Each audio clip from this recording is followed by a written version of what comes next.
All right, so our Monday stream moved to Tuesday because of my technical ineptitudes, but we're here now and that's all that matters. With me as always, Jant Sports. Chris Griffin is on the way. He's doing his lawyering business, proficient in bird law, so if you need any of that, hit him up. And a very special guest today, Nino's Corner. So Nino, tell us about yourself. Tell us where they can find you because you got some great content that needs to be viewed.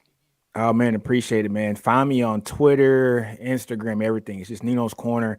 I cover Texas football, like that's my main thing. But look, I've been diving into other, schools also. I've been doing some stuff for LSU and also looking at Bama and OU as well. But hit me up, man. Nino's Corner, YouTube, Twitter, Instagram, everything. Yeah, absolutely. Jance, where can they find you? You can find me on Instagram at Jant Sports. You can also find me on Twitter, Jant716. But yeah, you mostly can catch me on YouTube for the most part. We just do reactions. Hey, talk to me. I'm down to talk football 24/7. And yeah, man, I'm just excited to be here once again. Absolutely, absolutely. For everybody trickling in, Chris is going to be here soon. Whenever he gets in here, we're going to slide deep into this new hire, all the stuff related to OU. But we're going to talk about that OU defensive coordinator search, Berta, because when Chris gets here, he's going to talk about what he knows. I'm going to talk about what I know. It's looking good, though. I'd be very excited about your staff from all reports. It's looking like it's going to be an exhilarating staff, which is going to be good for recruiting in that landscape. But talking about recruiting, we have somebody here with us today that is a whiz when it comes to not only recruiting, but one of the most interesting things going on in the landscape of college football right now, and that is NIL. And Texas right now has the means to do big things in the NIL department. But not only Texas, I think Texas is providing an outline and a blueprint for what we're going to see pop up across the nation. Now, they're going to try and do it to that scale, but few will be able to. Nino, talk to us about that because this is really interesting stuff going on right now. Man, Texas is doing their thing when it comes to the whole NIL. So they got like the pancake factory now, where each offensive lineman that is on campus, or guy who is actually coming in, is going to get $50,000 a year every year while they're here. That's just the start. They also got the Clark Field, their whole program also, which is going to pay these guys probably an additional $100,000. So you got an offensive lineman who, once he signs to Texas, he knows that if he stays for 4 years, he's going to make at a minimum $600,000 while he's at Texas. That's compelling. Very. No, I think the thing that's the most intriguing to me, specifically talking about that Clark Field initiative first, because the thing I found in that was so interesting that I haven't seen from other programs. And Jance, if you know of another program doing it, by all means, anybody in the comments, if y'all know of another program, comment it down below. I'm always up for being wrong, right? I always say that line from Waterboy just sums me up. I am not a proud man, right? So I don't mind.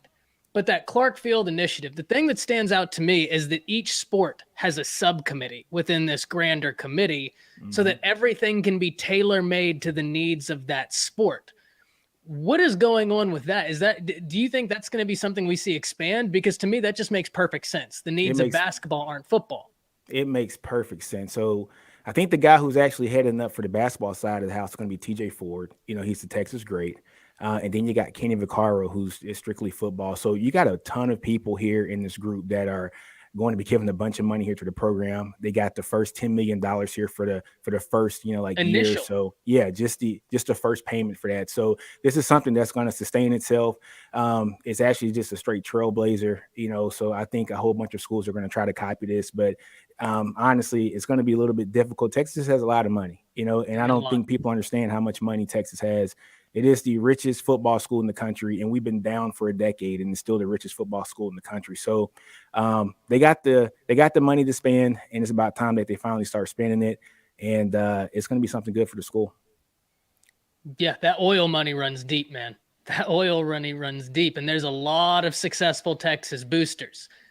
Baum's commented right here. He says every top 25 program will have one now. And I completely agree. Every program that's going to be pushing for the reformatted playoffs, they're going to emulate this. That you have to.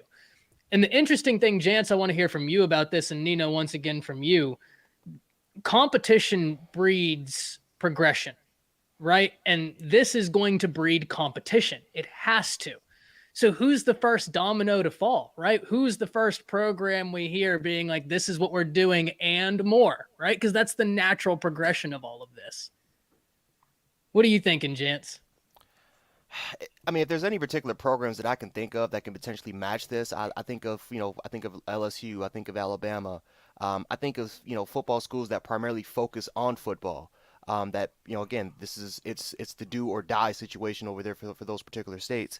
Um, but this is, again, for the University of Texas, this is huge for recruiting. This is absolutely tremendous for recruiting. And you want to talk about, you know, them potentially going to the SEC in about what 2 or 3 years and competing with Texas A&M, competing with Alabama, the LSU's, the Auburns of the world, for recruiting aspect. Again, you can go to these different regions now, and you have something that automatically will grab an athlete's attention, that will automatically interest the parents. So I think this will be tremendous, just tremendously huge right now, man. That's really impressive from what I'm hearing so far from Texas. Yeah. Yeah, and so I think with all of this, right, you hear people in the chat saying Texas A&M, Alabama, OU. What does the flip side of this look like, though, right? Because this has been a long time coming, but what's the implications of this? Like, I think coming from the legal world, I always think we haven't gotten to the point where a bright line needs to be created, but inevitably we will hit that point where a bright line must be created. And how far do you think we go, Nino, before we get to the point where legislation within the NCAA or within states will actually start superseding what's trying to go down from a university standpoint? Man, this is going to be like the really tricky part here because, Right. with Texas starting to do this now, I can honestly see that, hey, if you're going to start it now, run fast, right? I mean, run fast, do it all the way, balls to the wall, right? And then let the rules come and guide you back in, right? So that's what's going to happen. But, for teams like Texas now that, I don't think our locker room is like the most cohesive now since the past three, like coaches here. If you don't have your stuff in a row when it comes to that team, adding money to the culture, it could really muck the water, right? So if all your guys aren't actually bought into the school, aren't actually bought into that coach, you give a kid 150 grand. I mean, how much more bought in is he going to be? Like he's going to actually have money now to do what he wants to do. He's probably going to buy like a nice car, have like everything that he wants. And so now it's going to be harder to actually reel those kids in. So this would be great for a program who actually has everything together. I think Texas is hopefully on the way to that. But if they can just kind of get the loose ends tied here and couple that with this money here, I mean, it's great things. I think Bama's going to do really well at it because Nick Saban runs a tight ship, right? So he has a tight ship. Everybody knows their job. They know that they're going to be there for 3 years. Just shut up, color, wait your turn, and get paid while you're doing it. So I think Saban is going to flourish at this. So it's going to be interesting just to see how the schools actually do this. Yeah, and there's inevitably going to be coaches that lose ground because of this, because of the implications, right? Jance, when you're looking at this, do you think we could see some top teams? Because Nino makes an interesting point in this that not a lot of people are talking about. This is all positive until you can make it a negative, right? And there is a real negative side to this. So do you think there are teams out there, Jance, that have prominence now that are really going to almost railroad themselves with this? Man, I can look at potentially Notre Dame. I think Penn State. I think some of those schools, especially in the Northeast, that can definitely have issue. I think Michigan can. That's also another program I forgot to talk about, but I think that's another program that can also thrive off of this. But it's typically going to be programs that really don't favor in the against NIL. I typically believe that those teams are going to have issues. So I think that, again, Penn State, very rich university, but that's a program, for what I've heard, that kind of had an issue with the NIL deals. It's just some of those programs that kind of were rising to the top, and now, with all this stuff happening, they now have to face a new particular challenge that could definitely go against them. So I definitely would consider those programs that I think will have an issue with it. Yeah, the fascinating thing about this is when you're a head coach of a college football team, y'all have heard me say it before. I think all of us here have referred to it in some capacity. You're a coach, but you're also a CEO. Mm-hmm. Right? You have to manage so much. And I think that gets lost on a lot of people. I think people understand it, no question. But I think a lot of the fan in us can forget and lose sight of just how major the operation is behind the coaching job. And to both of your points, now you're adding in another layer to that operation that you have to navigate.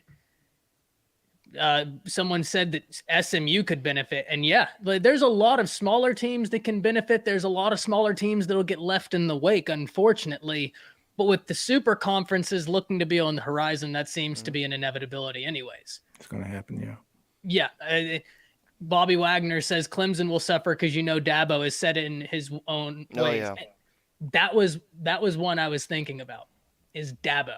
Right. What is Dabo going to do? Because he's at an interesting juxtaposition right now, right? Like, do I cling to self or do I evolve into what I know is going to be best? Before this gets too far, Nino, there is something I wanted to talk to you about because you did a fantastic video a few weeks ago. I didn't actually get to tell you. I forgot to send it in the group chat. I actually linked it in one of my videos talking about recruiting. And it was your video breaking down the offensive line recruiting at the University of Texas. Man. And if y'all haven't seen this, it is telling, to say the least. Like, truly, it really highlights systematic failures at a recruiting level. I really want you to take us through that because that was a fantastic video. Oh, man, thanks, man. So, I actually broke down all the classes over the last 5 years for the Big 12, all right, and also via SEC as well. And Texas in the Big 12 finished dead last in offensive line recruiting, tied with Kansas. 18 offensive linemen that they had committed, including grad transfers from 2017 to 2021. So 5 full seasons. And then out of those 18 guys at Texas, only 12 remain on this roster right now. I think 3 or 4 of them transferred out. I think one of them didn't make it due to grades. One got drafted. And so there's like 12 left over from like 2017, which is horrible. So you have 12 scholarship guys at a school like Texas.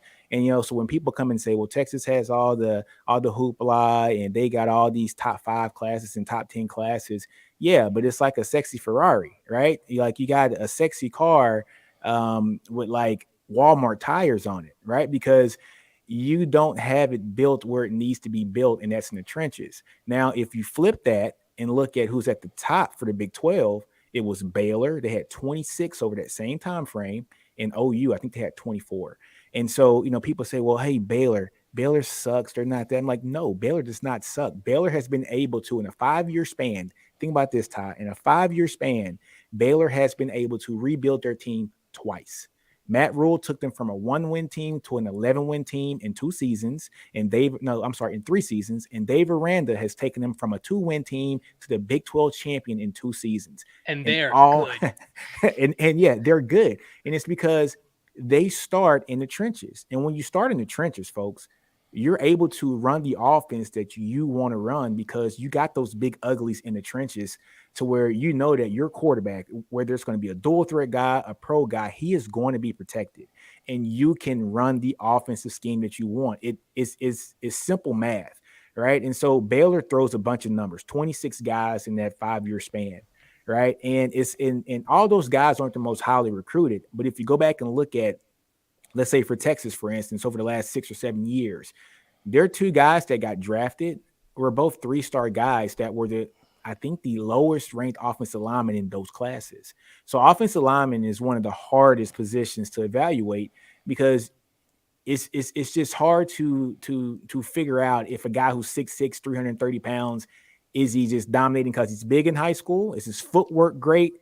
Once he gets people that are like size with him, how's he going to do? So you got a bunch of things going against you when you actually look at a guy on the line. So Baylor's throwing a lot of bodies there. OU's throwing a lot of bodies there as well.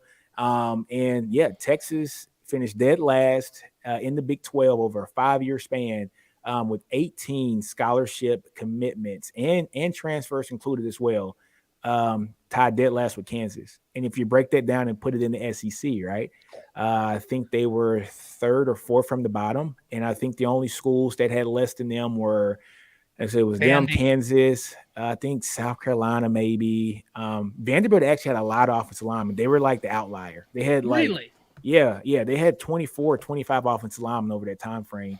good for LSU them. had 21, I think. Bama had 20, but Bama didn't have many. But the quality of athlete that they got at Bama, right? Those 20, it was the highest ranked offensive line class out of anybody from the Big 12 and anybody from the SEC over that same time frame. So if you're going to take low numbers, they got to be hits, right? You got to Bama, be. they got to be hits.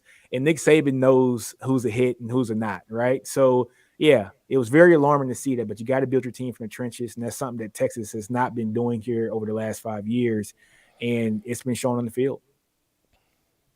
Jance, when you hear that, what do you think? Because you know Texas, what kind of brand that is, and to hear an offensive line recruiting tied with Kansas, what do you think when you hear that? That's shocking to hear, man. I mean, you're talking about the brand that is Texas. I mean, you're talking about one of the biggest brands, not just in college football, but in all of sports, and one of the most valuable programs in all of sports. That's just shocking to hear because again, you're talking about a state of Texas. You're talking about a reputation that Texas has, and for them to just not be able to really kind of choose who they want to get, particularly on the offensive line, that's just maddening to hear. But again, when you listen to kids like Tommy Brockermeyer, who Tommy Brockermeyer and James Brockermeyer, both guys that chose Alabama, they went there simply for development, and simply that's been an issue that Texas has had right now. It's development, and even when Mac Brown had that. He had a bad season after that national championship year. They still were able to get top recruiting classes, and maybe you can correct me if I'm wrong about that, but they were still able to get top recruiting classes. But when at some point when there's a pattern when you just can't really develop that talent, kids will pay attention to that, and they're just going to go somewhere else. Again, when you look at Florida, what they're struggling right now, and Florida they've had some success, but they can't control the state of Florida. They haven't been able to kind of to get that right. None of those schools in Florida has. Pretty much everyone is able to kind of just go into Florida and just choose who they want to get, and then they're running away with the bag. So obviously, I think Texas right now has an identity issue, right? Especially when it comes to addressing recruiting, like which areas of recruiting, which could be the foundation to our particular program. Like I look at a guy like Brett Bielema from Wisconsin. I always call it the Brett Bielema system when I think of the offensive line because Wisconsin, they're not known for the recruiting, but the one thing that he always addressed was, I have to get the offensive line fixed. I need to address that offensive line. I need to get those big uglies because we're not going to have the athletes to kind of make up for our program. So Brett Bielema got the offensive line, and he was able to have an outstanding tenure at Wisconsin because of that. And Wisconsin, again, what are they known for? Producing NFL quality offensive linemen every single year in the NFL. They always have a first round offensive lineman there. So Texas has to figure out what they want, what's more important to them. Do they want to try to get the best athletes? Do they need to try to get do they need to try to get more physical players? Do they need to get more guys that are committed that really want to be committed to the program for the long term? They have to try to figure out which kids they want to try to go after and then develop them. And maybe they can, and as long as they can build that foundation, I think Texas will be straight. But they got to try to figure that out. Yeah, definitely, man. And honestly, I think that's why this whole Pancake Factory came out. It's because, I think they realized that in the trenches, they're just not where this school should be. So them hiring Sark and then Sark going out and getting Flood. So Flood is a phenomenal offensive line coach. Yeah. He is really good. And just to be honest with you, if you go and look at the stats for the Texas offensive line and the Alabama offensive line, I know it's telling. It's very telling. Texas offensive line bested Alabama's offensive line, I think, in every metric except two. But the main difference is Alabama has like a generational Heisman winning, quarterback, so truly special. he's exceptional, man. So, so that Bama offensive line has allowed just as many sacks as Texas has. And they've had more continuity than the Texas offensive line has, which just goes to show you that Kyle Flood knows what he's doing. I think he's going to turn that around.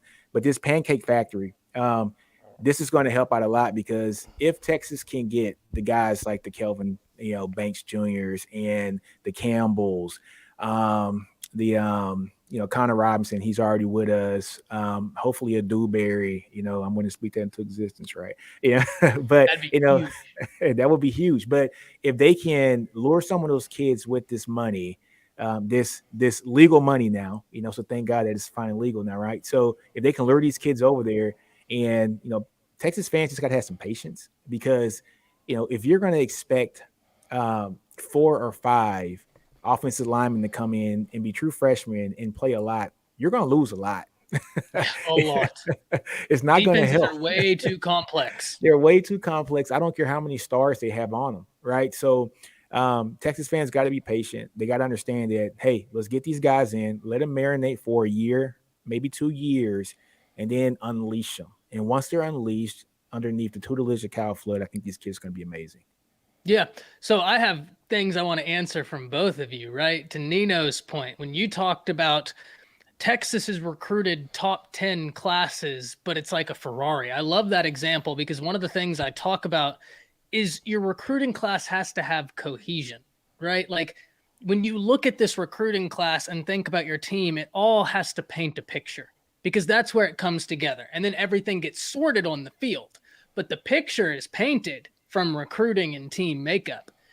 And that's one of the reasons why I've been so complimentary about Alabama's class last year, because we can talk about the actual ranking, the metric, and the stars.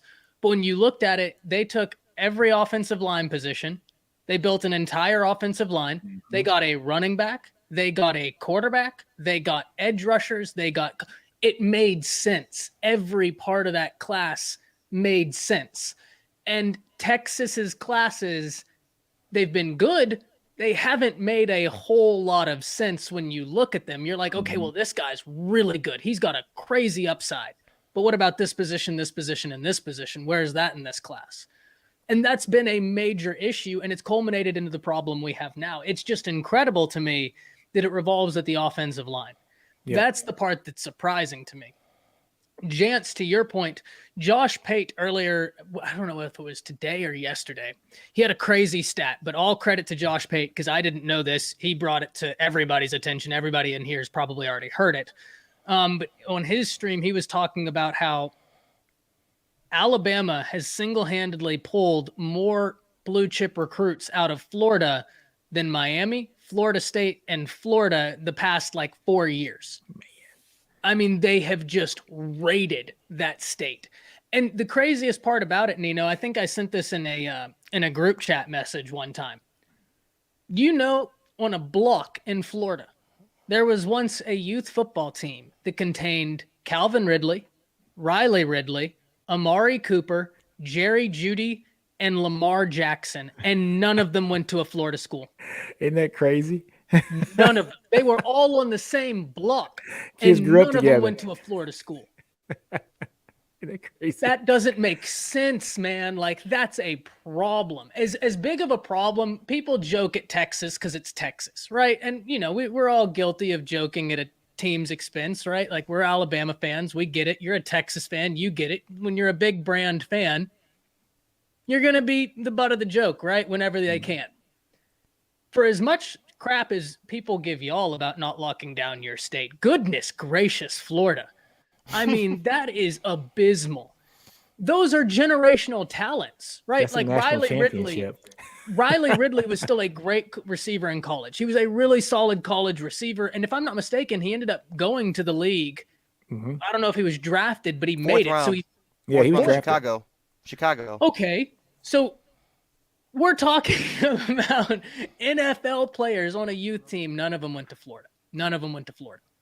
So it is so important to be able to lock down your state. And that's a big problem for Florida. And that's why Mario Cristobal hire, that's going to be interesting. But that actually gets us into something I want to talk about now before we get into some OU. And then before we get into some championship weekend talk, we'll go championship weekend, then OU. Yeah, I know, right?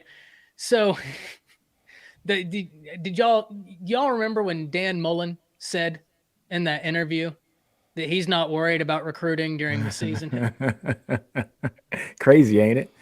Come on. But that's the lifeline of your program. Bro, I didn't get that. To me, that's a fireable offense. But that's why he's fired.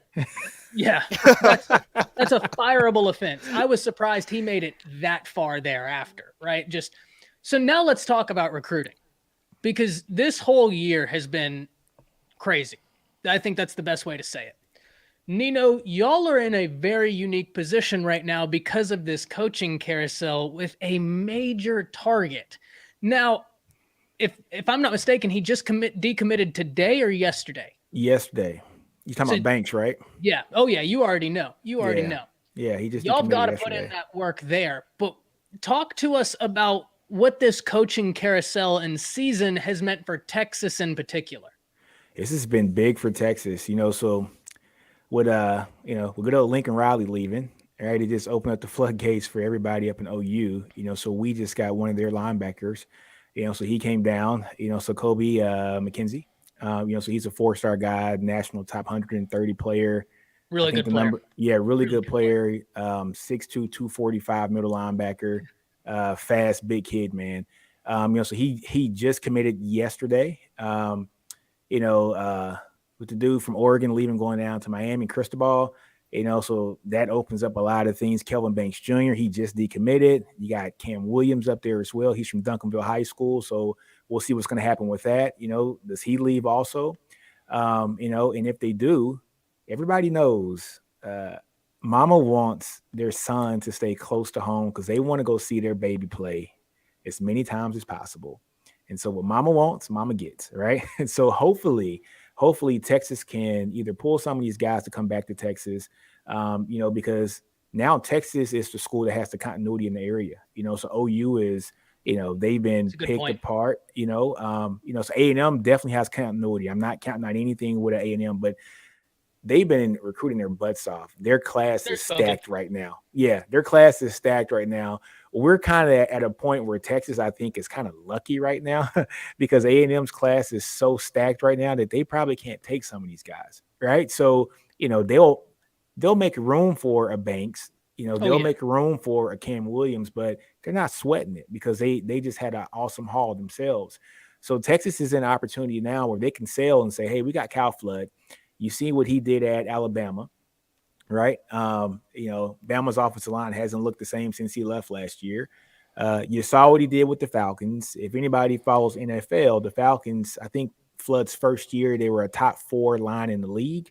And in that second year, they were a top 10 line, but that's because he had 2 starters on that line that got hurt. So he was able to patchwork that line and still be a top 10 line with 2 guys who weren't starters, right? So he's a hell of an offensive line coach, so Todd knows that as well. Oh yeah. So now you bring He's him the to, real deal. yeah, he's the real deal. So now you bring him to Texas, and he was able to kind of get the best out of a couple players that never started ever until their last year here. They're like super 6-year seniors, and they finally get some PT.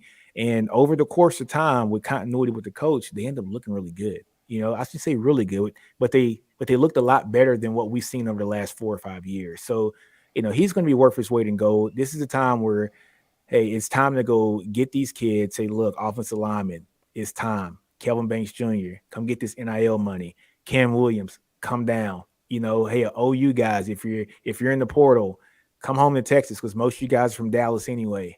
You know what I'm saying? So just come close to home, man. So this is a great time for him. Yeah. Jance, what are you thinking? Let's talk about it from Bama's perspective, right? Mm-hmm. Because Bama is in an interesting position as well with the coaching carousel. So what are you thinking from a recruiting perspective right now when you're looking at the landscape? Well, I mean, if you look at Alabama right now from a recruiting standpoint right now, I mean, it's to a point where they don't really need to address major needs compared to what we've done last year, or what we've done in previous years for the most part. I mean, if you look at our recruiting class right now, I mean, we're getting players again, I mean, out of the kazoo. Really, our secondary, which is probably the only really major need, is really the only target that Nick Saban's really trying to get. And if you can see right now, I mean, they get like 2, 3 guys, and by the end of this thing, they might have 4, potentially getting Damani Jackson from Florida. I mean, from California, potentially Eli Ricks. Oh, that'd be great. That would be amazing if we can get Eli Ricks off the transfer portal. In Ohio State, they're not even pursuing him anymore. So that is still a big opportunity to get a guy like Eli Ricks. I think if we're looking at it from the coaches' standpoint, again, a lot of first-year coaches for the University of Alabama. A lot of first-year coaches, especially guys that just don't have that much experience when it comes to recruiting. Guys like Doug Marrone, for our offensive line coach, who this is his first crack at it since Syracuse. And even at Syracuse, he wasn't really considered. He wasn't really, considered. Based off his recruiting prowess. So, I mean, overall wise, I mean, it's a typical year for the University of Alabama when it comes to recruiting. This is probably the year where Alabama might finish maybe second or third, maybe third or fourth. Texas A&M is, again, they're going ham right now in recruiting, just like Nino said. They are destroying. I mean, I'm looking at Texas right now. That is just incredible what Texas A&M is doing right now. But this is typically a year where Alabama, they don't really need to focus on major needs. But they're going to get some of the best athletes. They're going to try to get players to focus really that much on depth. Yeah. And, with Chris here, we're about to move into some of the OU recruiting talk, but I'll just talk to some things. No, we're not. Alabama No, we're not. Let me jump in here. I've been waiting on this all week. Ty. Yes, sir. James. Yes. Both of y'all need to stop the cap. Y'all need to apologize to Pete Golding for what he was able to do in that game against Georgia. I told y'all several weeks ago, I said, hey, I'm not worried about Alabama. Alabama's going to beat Georgia by 2+ touchdowns. Well, they got to do this. They got to do that. Oh, my gosh. He's not playing. He's not doing this. Y'all owe an apology to Pete Golding. I want to hear it before we. First off, no. Second off, like I told you, you were right. I'll eat my crow there. But to be fair, the one thing I always said, I love our matchups on the outside. If we give Bryce Young time, we're good. Because I looked at their secondary, which is good. They didn't have any answer for J-Mo, man. I mean, that guy right there has got jets. He got a 7th gear. He got a 7th gear, man. He made that one, I think it was that one like post route or whatever he caught, and he literally just ran past everybody. I was just like, wow. He made Georgia defenders look slow. And I'm like, that double move route too. Yeah, all the names that they have out there, I'm just like, he made them all look really slow. So, but let's not talk about on the offensive side of the ball. Let's talk about the defensive side of the ball. You see how I did that, Nino, and he recentered it? That's a lawyer for you right there. I'm not apologizing to Golden until after we win the national championship because if I apologize now and then Cincinnati and if Jerome Ford runs all over us, I'm telling him right now I'm gonna get right back here. I'm gonna go after you, man. It's over, man. Bama's gonna win it, dude. They're gonna kill Cincinnati. Yeah, Alabama's defense. And it great. wasn't like Will Anderson had like the most incredible game. I mean, you guys were just a more physical team on both sides of the ball, but Stetson Bennett has looked like I would say, kind of sort of a Heisman Trophy finalist, and you guys finally made him look like Stetson Bennett, the pedestrian Stetson Bennett. Yeah. So I mean, it was kind of it wasn't a shocker, but at the same time, I was like, it's going to be that game right there. Because the problem for Georgia, it isn't the fact that, all year you haven't faced a team offensively who can hold their own against you. No, it's just the fact that Tennessee gave them a blueprint, gave everybody a blueprint and said, hey, you can move the ball on them, but you got to be able to score. Alabama is able to go out there and say, we can move the ball, but here's where we can go even further. We have the same type of athlete or better athletes than them. So it's not going to be an X's and O's game. It's just going to be like whose Joes are better. Are your Joes better or are my Joes better? And that day Alabama was. But again, I'll say it and I'll keep saying it. Pete Golding came up clutch. Yeah, he did. But damn it. Jordan, no, wait a minute, hold on. I gotta eat them words, Chris. Jordan Battle came up clutch. Jordan Battle played a big He game. came up clutch. Dude, he balled out. He balled out. Game. Golden, I ain't gonna lie, he has some questionable He has some questionable play calls, especially in the first half. But I give Pete That Golding a little third bit and of credit. 15, I think it was. Oh, safety blitz? On a 3rd and 15. That was Why are you running a safety blitz on 3rd and 15? that was wild. With But no containment. we're a tough crowd to please. I feel like going into the next game, with that, I think you guys will be fine without Mechie. Mechie's a big part of your offense, obviously. He's big. Yeah, but I think kind of the X factor is going to be the run game. Brian Robinson was able to. Brian Robinson looked pretty damn good out there. But With I would one leg. say, On yeah, 1 foot. when you get to Trey Sanders, you gotta, when your backup backs come in there, you gotta get some push, because Trey Sanders did not look like he even knew what was going on out there. Sometimes I was like, is he running through the right hole, or what's going on out there? Because he's getting stopped a lot. Yeah, I think that's a lot to the inconsistencies of our offensive line. I mean, our offensive line, Nino pointed it out earlier. They're very talented, but they have been so inconsistent all year long that it really highlights, one, how special Bryce is. Because that one play he did where he scrambled and flipped it to Brian Robinson, and that was cool. Then he laid the block after that. Bryce played a fantastic game, man. I mean, that kid right there is special, really a special talent. But when we're looking at recruiting, right, I want to talk about that a bit, and then I want to talk about some OU recruiting before we get your full reaction, Chris, to the hiring and all of that. When we look at recruiting from the Bama side of things, right now, Jant's pointed it out with Damani Jackson. That right there is going to be everything they can do to get Damani Jackson a part of this class, right? He's way too good. He's way too physical. He's way too fast. I mean, I don't know if y'all saw, the kid set some sort of record in his circuit for the 100-meter dash or something. I mean, it was some astronomical time. Really solid player, so he's going to be an all-out go. I know Lincoln Riley and them are trying to get him, but the thing that doesn't make any sense to me is there's the whole tampering stuff, right? For lack of a better word, quote unquote tampering with Roy Manning to Damani Jackson. Chris, you know about that better than all of us. But the thing that's so interesting about that is if you're Lincoln Riley, I understand it's very rare to retain an interim head coach, but Williams is a little bit of an exception in my opinion.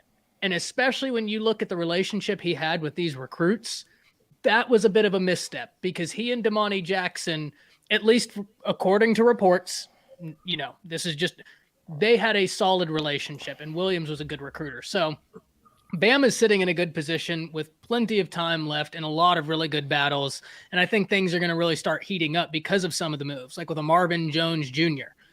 OU is looking in a really good position with him. And Brent Venables will help, undoubtedly, with the defensive mind he is and with the coaches that he'll bring along. But this puts everybody in the contest for Marvin Jones Jr. in a really, really solid place, right? Like, it just helps everybody out. And inevitably, USC is going to get some guys, right? Because of the new excitement there. I was just going to say, I mean, you know, I was on one of the OU Twitter spaces today, and everybody was talking. I thought somebody pointed out a great point. They were talking about Brownlow Dindy. How you say his name? Decommitted. Yeah. So they were talking about him. They were like, you know, do you think we would still be in play if we were able to get, you know, Venables in there to talk to him?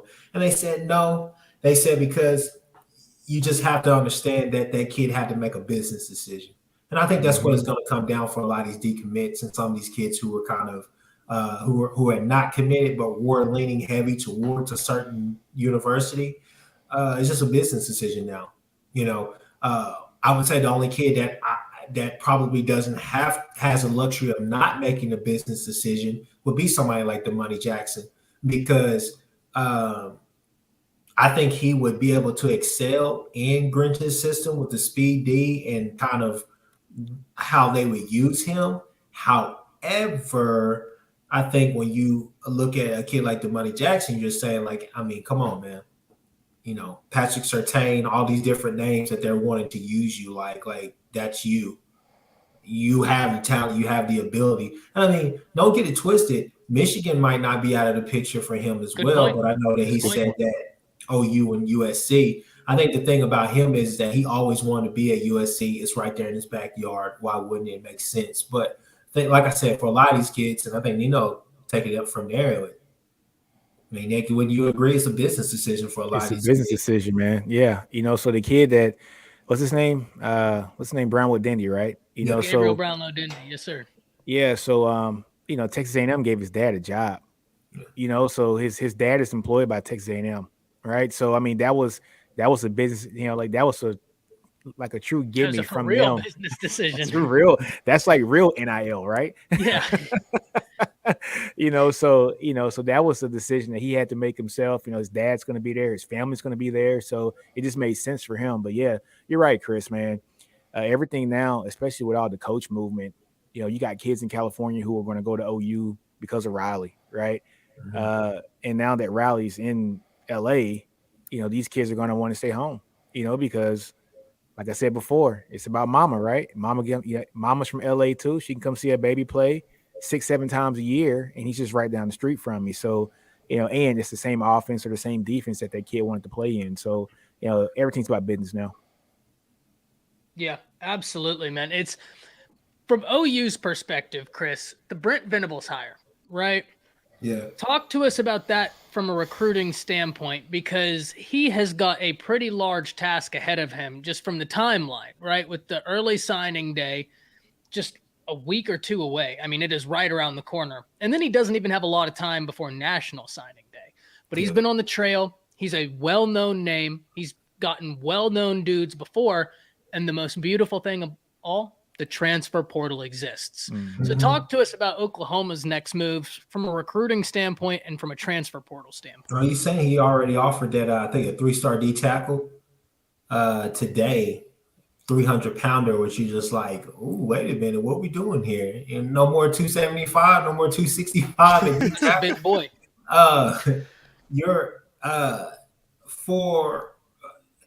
For Venables, it's going to be interesting because he comes from that Dabo Swinney tree too, to the point where transfer portal is not truly an option. But I think he's not going to hesitate to get guys in there that he wants. I think you're going to see, obviously, you've seen some decommitments to Clemson. And I don't think you're going to see a lot, but you will see some key pieces that they had to their class decommit. That Keon Saab was a big piece. Will they go to OU? I'm not really sure. I know that their freshman All-American that they had at, I believe, safety this year, he was teammates with Latrell McCutcheon. I mean, there's all sorts of people. I mean, all sorts of players out there that you could possibly go get. I don't know if you have to rely heavily on the transfer portal, but to do some of the things that he's going to want to do on defense, I think that may be an option. As far as getting defensive recruits, or just getting recruits in general, I would say that this year, for the most part, this 22 class, as we all know, this 22 class is actually really promising as well. I know everybody was really excited about the 23 class, but for the most part, you're still keeping some of your heavy hitters. If you could keep a Gentry Williams and you just saw that Gavin Sawchuk, both our tight ends, Javonte Barnes is still out there because there's a lot of ties to DeMarco. A lot of those kids, even I think the kid that's playing out there with Malachi Nelson, one of the wide receivers, he already said as long as DeMarco's there, I'm still rocking with OU. So I think this class can be salvaged, and I think that a lot of people will still give Brent Venables the benefit of the doubt, almost a mulligan for this recruiting cycle here, simply because of what he's had to deal with. But at the same time, I think there's something to be said about the fact that you will see a lot of the heavy hitters choose their university, choose where they're going to go on December 15th. However, please keep in mind that this is just one of 2 cycles. Yep. So that second cycle, you may not get heavy hitters, but you may get guys that can fit your system. And I think right now, what you're saying, if you're Venables, is that, hey, look, I have guys on this roster that I think could possibly be great. Clayton Smith, a Billy Bowman, a Latrell McCutcheon. You got Bryson Washington, who's finally going to get a shot at seeing the field for sure.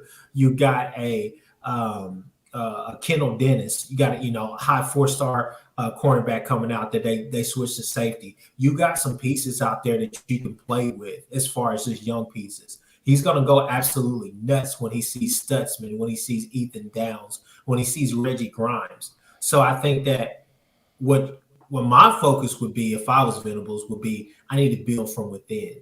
Not necessarily worry about the recruiting cycle all that much right now because I'm so late in the game. I'm going to still hold on to some of my key recruits. Naturally. But if you look at what OU was playing early on in the season with all the subs and everything that they had, you kind of feel pretty confident because you say this is really a young team. Yeah. Yeah. I think mean, that's very fair. Downs out there playing key minutes. I mean, minutes where you're saying, why the hell isn't Isaiah Thomas on the field? Why is Benito not on the field? And you got Ethan Downs and Stutzman out there in key moments in the game. I think Nick would definitely, agree with that because Stutzman was able to get a sack off on Casey Thompson, right? But I'll just say it. But no, I'm excited, man. I'm really excited about the brand of football that's about to come back to OU. I'm excited about the Levy hire. I mean, from what I'm hearing, it's pretty much done. They're just waiting to announce it. I know he's going to still coach in that game, but from what I'm hearing, it's pretty much a done deal. I think that system is going to be great. But like I said, you got to build within because the biggest recruiting battle that you have to win, got to keep Caleb. You got to keep Caleb. Caleb is an integral part. Look, I know people have said, well, what about Gabriel from UCF? He would be great. He would come in there wherever Levy goes. That would be a place that he would want to go. Yeah, I'm not going to say that wouldn't be a option B that I would turn to if Caleb left, but I think that the centerpiece of this team, you have to keep him at whatever it takes. You got to keep him. Yeah, I agree. Mm-hmm. I agree. So I think the thing now, we've talked about recruiting. We talked about the championship weekend and the NIL. The thing to talk about now is I want to hear, Jance, we'll start with you, then we'll go Chris and Nino, reactions to the Brent Venables hire, and then let's talk about the staff around it, right? We talked about Levy. Chris brought him up. I'm hearing the same thing, right? Everything I've heard today is that Levy, that's plan A, B, and C. Not really, but you get my point. Like, that's just full send on him. Jance, what are you thinking about the hire in and of itself of Venables? I think Brent Venables is a very, very good hire. I think you're talking about a dude that, well, first of all, he knows the program. That's the guy that used to be the defensive coordinator there, especially during when Oklahoma was known for their defense. You're talking about a person, again, he knows the culture. He knows the standard there of what it takes to be a very successful head coach for the University of Oklahoma. So, just getting a guy like that, I feel like is definitely big for your program compared to, let's say, getting a Mario Cristobal or even, bringing in a Marcus Freeman and guys that are good coaches, but guys that don't know what Oklahoma is all about, the traditions of Oklahoma, the culture of Oklahoma. So I think that's the first step. I think it's a brush up. I definitely feel like it's kind of a, it's kind of refreshing for the University of Oklahoma because now you're kind of bringing in more of a defensive guy, a guy that can really change the philosophy of this team and establish more physicality.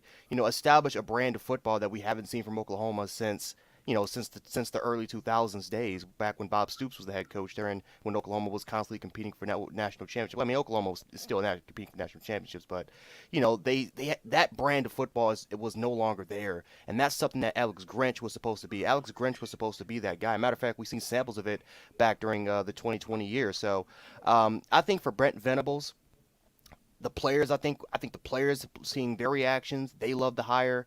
And again, will we still see the explosive offense that Oklahoma had, especially under Lincoln Riley?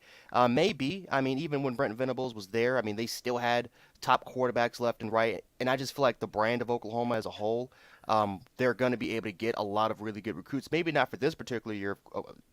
I mean, it could be because again, when Mac Brown went to North Carolina, they were a top 50 class, and then literally in 2 weeks he put them literally within the top 30. So It's possible. I mean, it's possible that his impact of just being there could just all of a sudden it can influence recruits to all of a sudden go to the University of Oklahoma.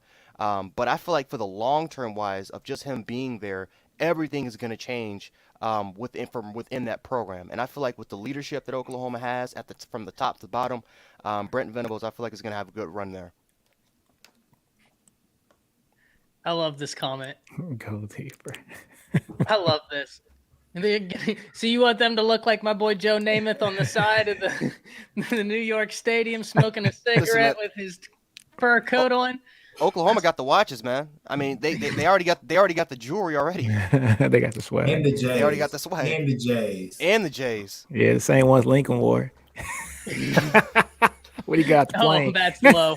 That's low. Let Nick go. Let Nick go. Nick feeling like a rich man over here buying players and stuff like that. It's not. Hey, don't hate, play. Don't hate, man. Don't hate. He came out with the sixes, man. He came out with the sixes. Leaving that off the play.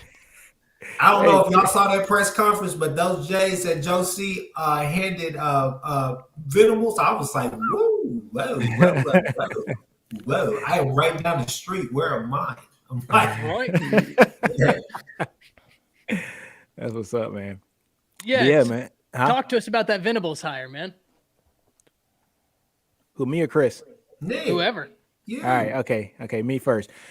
All right. I like the hire. I do like the hire.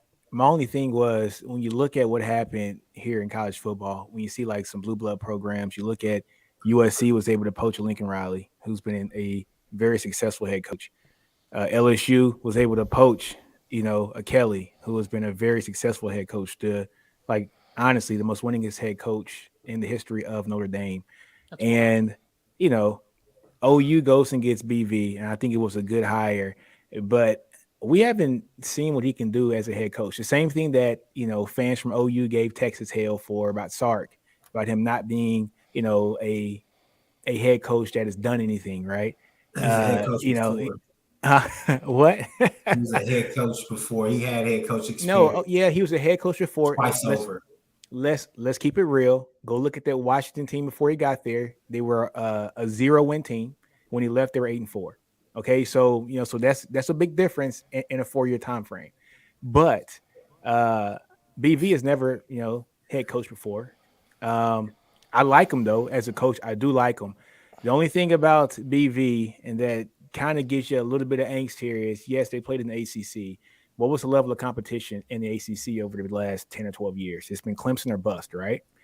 So, yes, you're going to look good against North Carolina State. You're going to look good against, Florida State, who's been down. You're going to look good against Wake Forest. You're going to get, Syracuse.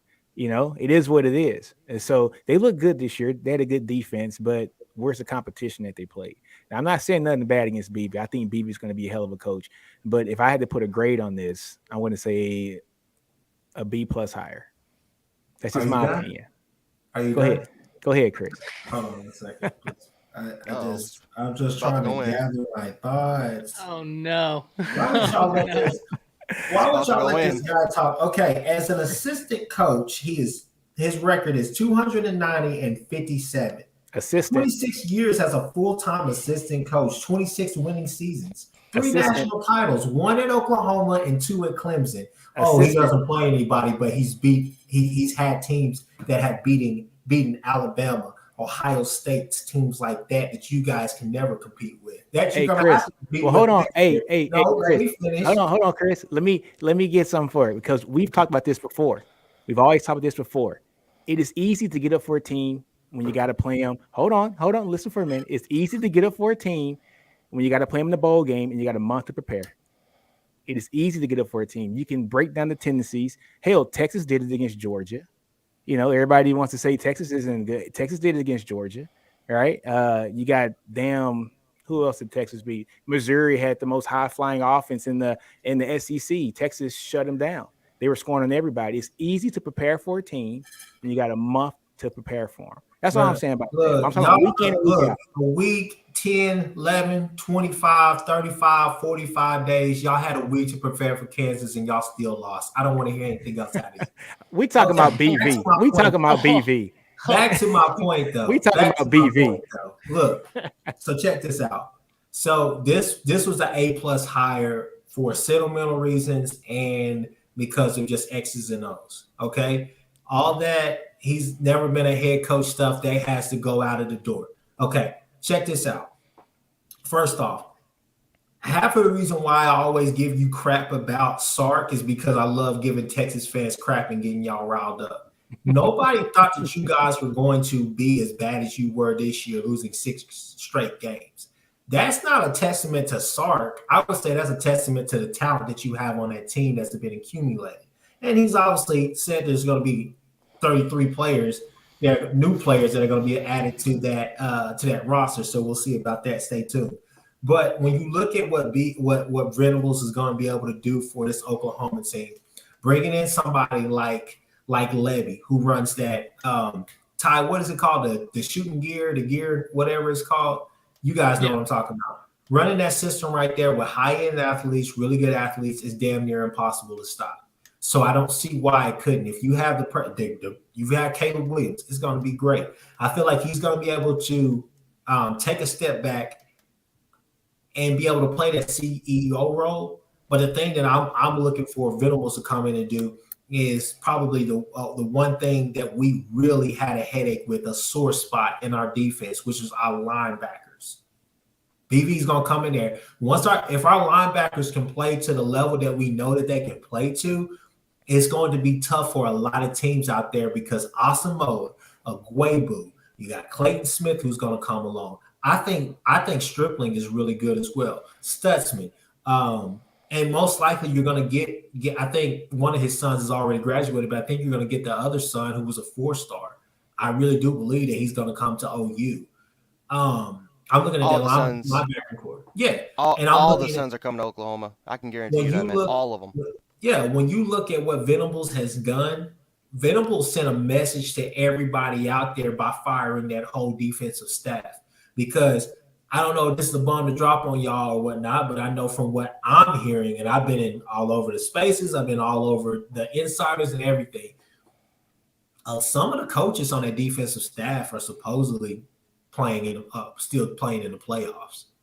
So I was told something very similar.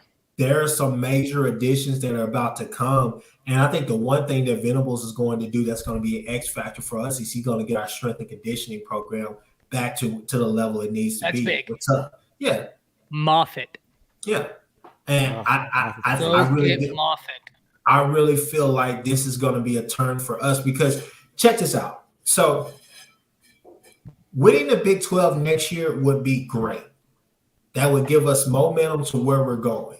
However, everybody in this fan base, on the OU fan base, has said this about this hire. They said this was the correct hire to help us do the one thing that we need to set ourselves up for, which is going to the SEC. Okay? Winning the Big 12 is great. We have plenty of Big 12 championships. I can go on and on about that and gloat and gloat. But the one thing that this BV hire does, it actually gives us a head start, a foundation, and it gives us a chance to establish a true identity under a real coach. I ain't gonna slight Lincoln like that, but it gives us a chance to establish all of what I just said going towards the SEC, which is the most important thing right now. And that's something that I even say, Texas fans, you have to really ask yourself. Sark in the Big 12 is great. We've seen Sark in the SEC with that offense, but Sark does not have the Alabama logo on his back, and he does not have the Alabama players that will run that offense. You got to ask yourself, did you guys set yourself up like we did to enter the SEC? Because I think right now, Texas fans, granted, they will be reluctant to say it, but I think that the thought would be for OU fans especially, and Texas fans especially, you need to do everything you can now with this year, next year. Who cares about the Big 12? Yeah. Are we talking about SEC football? But going to the SEC, that's the most important thing. You have to set yourself up for instant success. You can't do that. And I'm sorry, but to be honest with you, I really do feel like I really, really, really do feel like we got stagnant. And that's the reason why I'm putting so much emphasis on this whole SEC thing, because with Lincoln, the GT pool, GT counter, all the rest of that stuff, it was cute, it was cool, it was great, but it ran its course. Even Speed D ran its course. So I'm saying that this hire right here, honestly, it gets you excited about the brand of football that's about to come back because you know what's ahead. So that's the reason why I give the hire an A+. Yeah, so I think I fall A, right? I think I fall at an A. And the reason is I think it just hits everything. Yeah. I think it easily could be an A plus, right? But the only reason is because of the lack of head coaching experience. Normally, I would give Nino's grade a B plus for no head coaching experience, but I think when I look at what Venables has created from a defensive side, and Nino, I think you do have something on your point, right, about the ACC being weak. I do think that is a real point, but I think also to Chris's point, when you look at how successful he was, and I get it, Bama in those games, we scored on him. That wasn't the issue. We scored on him. Their offense beat us in the last second with that pick play. Should have been a flag. It's neither here nor there. But the way they were able to make our offense uncomfortable at key times, and specifically that 2-a-year, right? Like we drove the ball just like Tennessee did against Georgia. We drove the ball all up and down the every field. time. That's the thing people forget, gents. Whenever as Bama fans we get talked to about that Clemson loss, everybody's like, "Oh, well, they just blew y'all out." We moved the ball on them at will until we got to the red zone, and then it just all fell apart every single time. Venables has got a great scheme, and I think that when we're talking about what he means to Oklahoma, that's when this becomes magnified. It's because of his relation. Well, now my dog is in here, so y'all get to meet her. It's because of his relationship with Stoops. It's because of his relationship with the university. I think he's someone that can really excite it. So I thought it was a phenomenal hire for Brent Venables. And like Chris said, I've heard nothing but Lebby. Lebby has coached a top offense for the past 4 years. He's coached a top 4 offense for the past 4 years. He's been at Ole Miss for 3 years, I believe, or 2 years, and then UCF before that. Mm-hmm. So the man knows his offensive football. And if you're going to get Brent Venables, I love that because you've got to get some offensive continuity in Oklahoma, which if you get Lebby, boom, you're on. So I think that the Venables hire is great on all fronts because of that, the continuity, the familiarity, just everything it hits. And it just seems to make sense. I think the one thing from my perspective, and I want to hear Jance's opinion on this, and then I want to hear from y'all as well. Are you as worried about a defensive coordinator hire because your head coach is a defensive coordinator, or are you still like, because when I was looking at this, I knew the defensive coordinator is important. I was more instantly thinking about who's going to take over that offense, who's going to be the next person for that offense. Well, so what are you thinking? Venables came out and said that, Jansen, you can go, I'm sorry, but Venables came out and said that he was going to hire a defensive coordinator.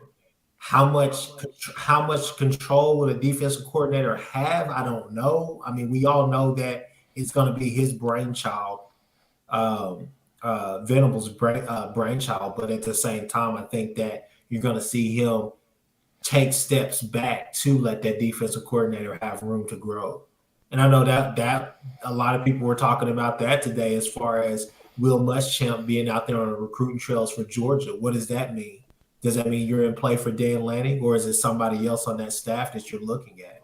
Because, it's a lot of speculation but we don't know. I mean, coming into it, you thought that Brandon Hall from Troy was going to be your defensive coordinator, but I think that's kind of been shot down. He may still be on your staff, but I don't know how much of a play that he has in the defensive coordinator role. Hey, Chris, I got one question for you, man. Yeah. So at Ole Miss, who called plays, man? Was it Lebby or was it Lane? It was Lebby. Was it Lebby? Okay, I didn't know. I mean, Lane Kiffin probably had a huge imprint on that. Come on, it's Lane Kiffin, bro. Yeah, his ego is the elephant in the room every time. No, but who was calling plays from the game? Was it Lebby? Yeah. Okay, just want to make sure. I'm just asking a question. You don't got to laugh. Let's go before I go off on this guy. I was just asking a question, Chris. Gosh. Yeah, I think for the defensive side of the ball, I think they'll be fine. I think, hey, if you want a defensive coordinator, you can grab Golding if you want, since he has Texas roots. That'll be fine. I'm more interested to see what's going on with the offensive side of the ball because I wonder, I wonder who's going to be the offensive mastermind for there, and I also kind of wonder again the philosophy for Oklahoma, right? Are they going to go more towards physical football, or are they going to try to do what they've been doing best with spreading around the football, creating those explosive plays? So I'm more interested to see what's going on for that particular aspect than I am for the defense. That's funny. Levy Yeah. called plays and Lane tweeted. That's good. That's Jody my guy right Freshwater. there. Jody I think Freshwater. I think Lane was the one that actually was kind of like he had his hand in kind of establishing the game plan, and I think Levy was just the one that just executed it. He's been a great offensive mind, and Oh yeah, that's why I say like if Brent Venables had head coaching experience, A plus, and if I'm grading it as an A, it is right on the line of an A plus. But I do have to be consistent, right? Like I'm always a little bit like, okay, well, this is his first time, and let's be honest. What a first time job to have. I mean, we're talking about an institution that is historic. That's a lot of pressure. Good thing he's got such great ties to the institution. He's got such great support. When we're looking at this, Chris, what are you thinking from a defensive perspective? That's just as far as like the philosophy that's going to happen. Yeah. Yeah, I mean, he said at his press conference, relentless, suffocating defense. It's going to be physical out there for a lot of teams. The little bubble screen, when he was saying that, I just kept thinking about Xavier Worthy on that bubble screen that he took all the way to the house on the first play of the game in a Red River shootout. It's like that's getting shut down this year. Thought about those little crossing routes and all of that, and I was like, Bijan, shoot. I was like, Bijan shouldn't play that game because it's going to be really physical out there for him. And he doesn't like people being physical. But I digress. But man, I'm excited. Let's talk about offensively with that offense right there. He loves to run. They like to run. So very interesting run scheme too, and it's great for Caleb. If Caleb stays and that's the hire, oh my God.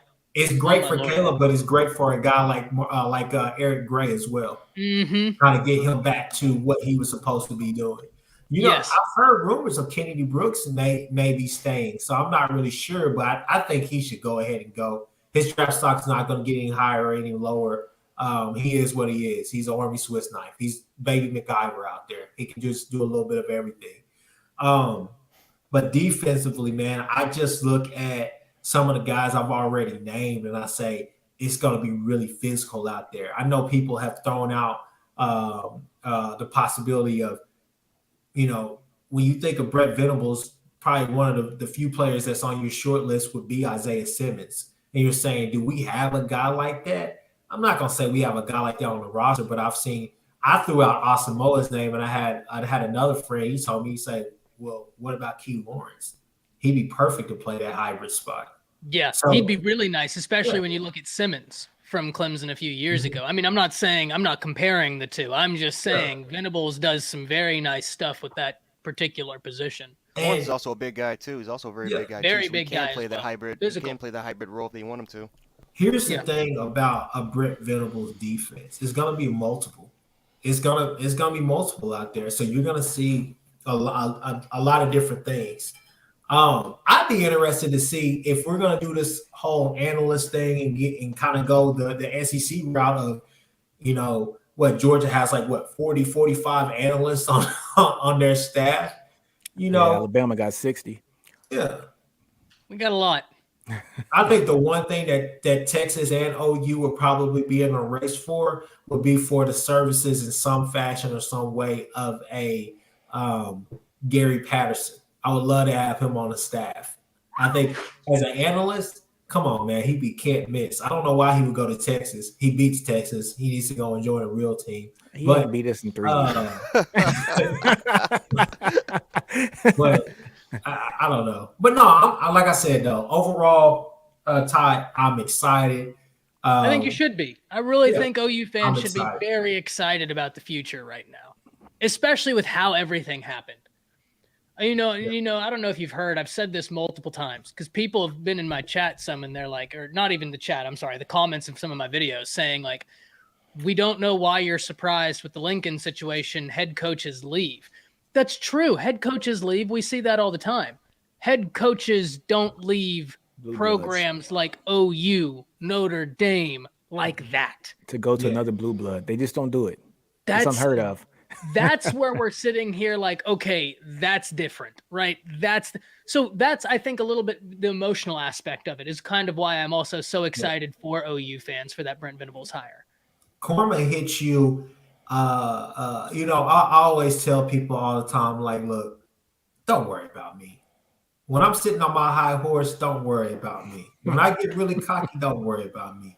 God got a funny way of humbling me because years ago, when KD chose to go to the Warriors, I ran outside and I screamed at the top of my lungs. I said, yes, finally. I hope the Thunder lose every game from now on. I hate the Thunder, and I'm from Oklahoma, but I hate the Thunder. Well, a bunch of years later, guess what? It finally happened to me. Now I know how Thunder fans feel, and I'm sorry because it sucks. It sucks forever. Yeah, we were. This is pretty much. I got tweeted this out the other night too. We went through a bad breakup, and then we finally got with somebody who was good for our health. And guess what? It wasn't a rebound. We're fine. We're gonna be just fine. And I can guarantee you this. Our new coach won't go 5-7 in his first season. Hello, somebody. Hello. Well, he wasn't left with the talent. He wasn't left with what we had here. So that's true. But hey, I'm gonna say something like this. 5-7 with Bijan Robinson as your running back. With no offensive line. Come on now. With that porous offensive line, call it what it is. But I will say this about the BV hire. Like I said, it was a B+. Offensive line is porous. Why are y'all gonna give them $50,000 now for being on scholarship? It's called bringing in the recruitment. That's for the future. I know recruits want to come to play offensive line for y'all. You just wait. Wait, Chris. Hey guys, if y'all want to hear this, me and Chris do this every damn podcast we on. We always fuss at each other. Where are y'all going to recruit at? The back alley behind don't worry about us. Don't worry. Let me get my point in, Chris. Now, I said, that the BV hire I thought was a B+. And like I said before, is because I don't, with him not having the head coaching experience, and I know people want to say, well, he's been he's been an assistant here, he's been an assistant there. I'm a military guy, right? I've been in the military now for 16 years, right? And so when I commanded my first unit, it was 25, 30 people, right? And when I got to the CEO level and I'm commanding a unit of 75 people, it's a lot different than when you're, only got one side of the fence, right? So when you get the whole conglomerate, you're going to see exactly what kind of CEO he is. Because guys, you know how it is, Chris. Being a defensive coordinator is not the same as being a head coach. And we've never been a head coach. It's going to be eye-opening for him. Yes, he's going to turn the offense over to Levy and say, do what you do. I don't want to see it. I don't want no game plans on it. But it's going to come a time at a point where when you're the head coach, there's so many more decisions that you have to make. And we all know Dabo is a hands-on coach. He's a very hands-on coach. Dabo didn't relinquish too much power over there. It's the same thing as with Nick Saban. Nick Saban, he didn't even let his assistants come to have any kind of press conferences, right? So it's very controlling. So when you see guys leave from those programs, they might not do as well in the first couple years there. Now, one thing I will say about BV, he does have some talent there. And so he should have a lot better success than what we had this year for a fact, because he has a lot more talent there. But it should be a good transition. I can't wait to see how it's going to work out. But like I said, I give him a B+ until further notice. Ty, end the show here because I got to get up out of here. But I want you to end this on a mic drop, okay? Okay. Nick. I got you at 8 o'clock. Don't worry about it. Your coach was an assistant. Nothing really significant, but was an assistant to Nick Saban. My coach beat Nick Saban twice. Remember that. Remember where you at. Remember your coach didn't beat now. Your coach didn't beat Nick Saban. Remember where you're at. My coach beat Nick Saban. Your coach didn't beat Nick Saban. My coach beat Nick Clemson Saban. had other world. Nick Saban. Your coach was his assistant. Your coach. Hey, look here. Your coach didn't beat Nick Saban. Clemson beat Nick Saban because they had other world talent at quarterback. Listen here. Nick Saban is an infallible being who beat himself. Every time he loses, it's self-imposed or something else. We do not blame Saint Nick. We're finally seeing, I said Mike Loxley and Lane Kiffin leaving right before that national championship. That's what beat Nick Saban. Was that? Yeah, honestly. Let me tell you something too. We are seeing what Clemson football is right now without a a number 1 pick at quarterback, and I'll leave it at that. Hey, they at least have a good defense. They got a solid defense. Kelly Bryant got him through there. I mean, he got him to the championship game, just couldn't finish. Bishop, thank you for the donation. And you know what? That is one thing I will say about Brent Venables before we get out of here. I think that the things he offers from a work perspective, from an attitude perspective, and from a culture perspective are exactly what Oklahoma needs right now. Right? Like Nino brings up a fantastic point. And Oklahoma fans, you're right to say like, oh, well, Bob Stoops wasn't the head coach and look at it. But that is a real point. Whether we want to admit it or not, the lack of head coaching experience is a very real point. But what I will say is this. If I had to pick a guy that I thought brought in the right things culture-wise, I thought Brent Venables was such a great hire. And look, the names being mentioned, I didn't think there was a bad name. But I will say I think Brent Venables was probably at the top of who I personally felt like was the best hire. That was just me. I'll let them know where they can find y'all at, and then we'll get out of here so everybody can go enjoy their evenings. Jance, where can they find you at? Yeah, you guys can find me on Twitter, again, at Gent716. You can also find me on Instagram, Gent Sports. And again, man, like I said, shoot me a DM, shoot me a comment. I always respond, for the most part, to any of your questions. If you guys want to have even any type of conversations about college football, whatever topic it is, I'm down, willing to discuss 24/7. Love college football, love this community. So I'm always very down to interact. Again, you can also find my YouTube channel, Gent Sports. Type that in. For the most part, we do reactions. We go on crazy rants. There is some profanity in it, so definitely be aware of some of the rants that I kind of go on a little bit. But like I said, just raw emotion, and I just love the game. So yeah, you guys can just find me there. All right, folks, I'm Nino. So Nick Battle, aka Nino's Corner, man. You can find me on YouTube, Twitter, Instagram. Everything's Nino's Corner, man. So just log in, subscribe to the channels, like the videos, the whole nine, and yeah, I appreciate it. Hey man, look, you know what I'm saying? It's that boy, okay? Podcast.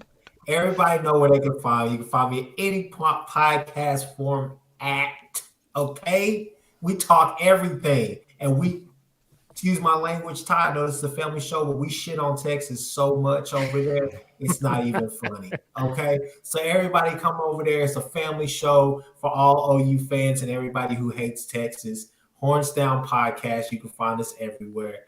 We that's just where we at. Follow my guy Jance though. Jance, you got to make another video about Dan Mullen. Should I though? I saw that. You have to. I saw that one. It was great. It needs to be titled the Downfall of Florida. Dan Mullen. We don't care about recruiting. We're about recruiting after the season ends. That was the dumbest thing I've heard in so long, man. I thought he'd be fired on the spot. Don't let me be the AD and you say something like that. In the SEC, when you need to beat Saban, I'm kicking you out the door. You should just stayed at Mississippi State, man. You should have stayed. You had a great thing going, and look at yourself. You got greedy.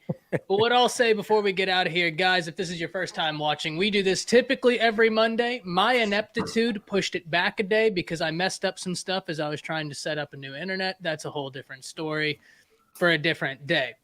But usually 5:30s on Mondays, we do a live stream. Trap House Boomin' is in here. If y'all don't subscribe to his YouTube channel, an absolute must-watch Oklahoma Sooners content creator. He makes phenomenal content.